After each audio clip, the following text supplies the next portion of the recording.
নমস্কার বন্ধুরা, আজকে আমি বানাবো মটন কষা। এই মটন কষা বানানোর জন্য আমি নিয়ে নিচ্ছি কিছুটা পরিমাণ মাটন। প্রথমেই আমি প্রেসার কুকারে মাটনগুলো দিয়ে দেবো।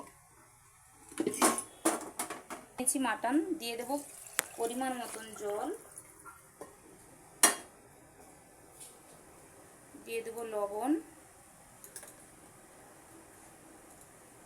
হলুদ আর সরষের তেল।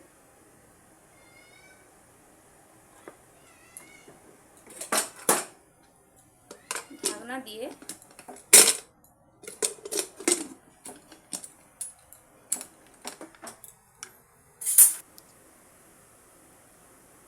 এখানে আমার কড়াইটা গরম হয়ে গেছে, দিয়ে দেবো সরিষার তেল,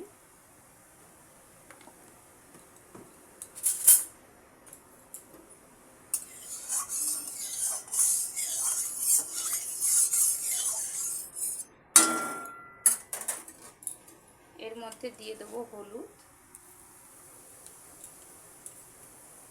দিয়ে আমি আলুটা ভেজে নেব।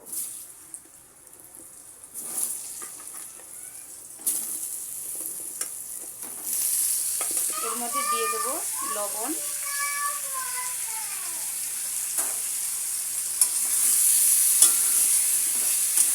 ভালো করে আমি আলুটা ভেজে নেব। আমি ঢাকনা দিয়ে দেবো।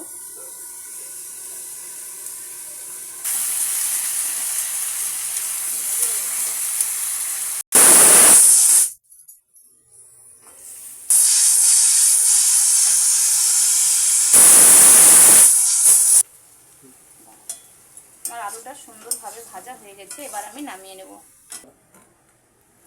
আমার মাটনটা সিটি মারা হয়ে গেছে, আমি এখানে 5টা সিটি মেরেছি। এবার আমি মাটনটাকে কষে নেব।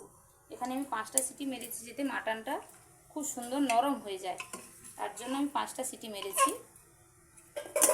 ওখানে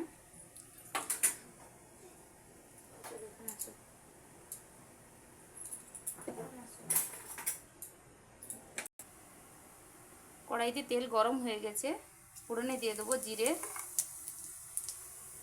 পেঁয়াজ,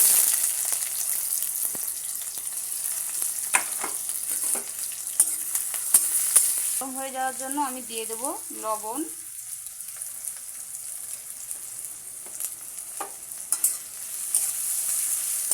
ভালো করে লাল লাল করে পেঁয়াজটাকে আমি প্রথমে ভেজে নেব।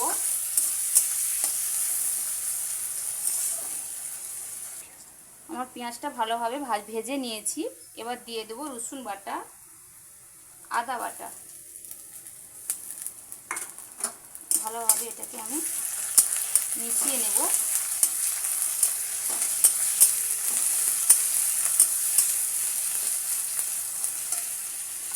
এরপর দিয়ে দেব লঙ্কার গুঁড়ো, কয়েকটা কাঁচা লঙ্কা, টমেটো, জিরে বাটা। ভালো করে আমি ভেজে নেব।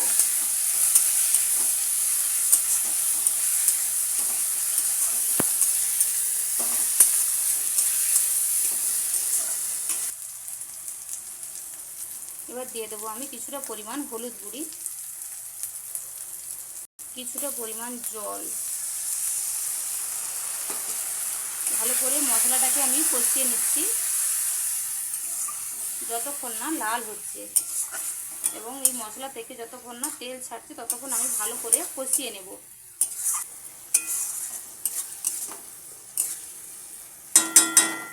মশলা থেকে তেলটা সুন্দরভাবে ছেড়ে গেছে। এবার আমি দিয়ে দেবো মাংস, মাটনটা দিয়ে দিলাম। মাটনটা দিয়ে ভালো করে এটাকে আমি কষবো।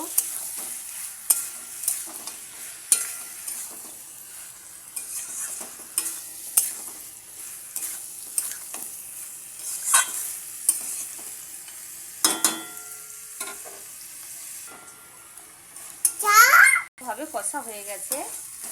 এবার দিয়ে দেব মাটন মশলা। এখানে দিয়ে দেবো আমি মাটন মশলা, দিয়ে এটাকে আরেকটু ভালোভাবে কষিয়ে নেব। দেখুন এটা আমার লাল লাল করে কষা হয়ে গেছে। এরপর দিয়ে দেব ভাজা আলু।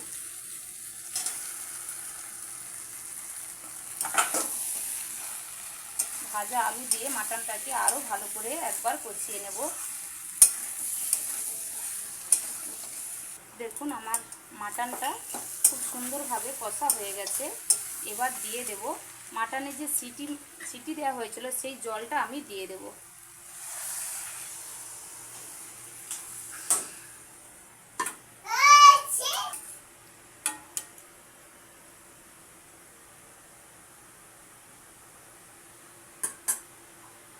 এবার ঢাকনা দিয়ে ভালোভাবে আমি ফুটিয়ে নেব।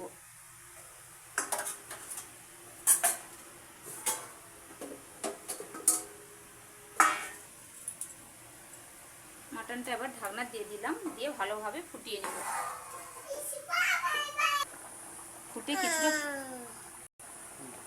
ফুটে কিছুটা পরিমাণ আমি লবণ দিয়ে দেব,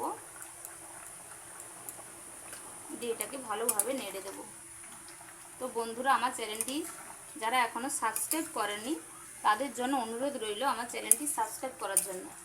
আমার এই মাটন কষাটা যদি ভালো লেগে থাকে তাহলে লাইক, শেয়ার, কমেন্ট করতে ভুলবেন না। তো দেখুন আমার মাটন কারি রেডি হয়ে গেছে। তো এবার আমি নামিয়ে নেব।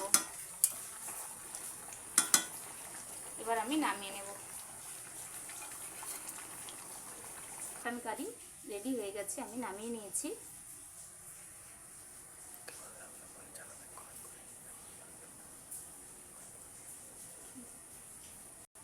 তো দেখুন মাটন কারিটা আপনারা এইভাবে বাড়িতে রান্না করে খাবেন,